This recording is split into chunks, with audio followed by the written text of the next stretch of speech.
Ottawa taxi companies have had a monopoly on private transportation for years.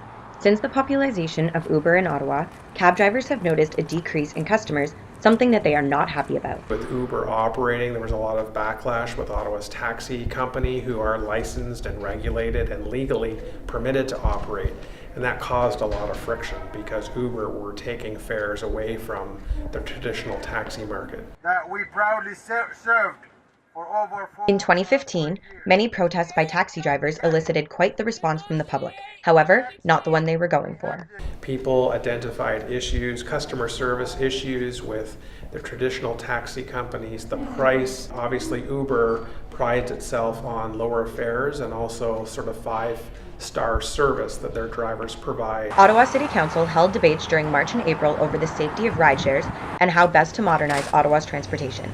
What you've heard the last few weeks in Ottawa as the committee and council debated is not just whether or not we want to create this new category, but how do we want to address insurance and the necessary inspections for the cars, whether or not there are cameras in the cars. After many long days of debates, Ottawa City Council reached a decision. Ottawa has agreed to proceed with this, and they will legally be permitted to operate at the end of September.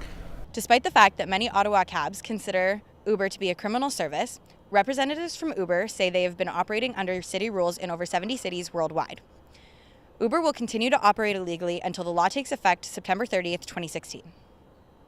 All parties, including the traditional taxi industry, must think, how can we modernize ourselves? How can we be more competitive? How can we be more customer service oriented?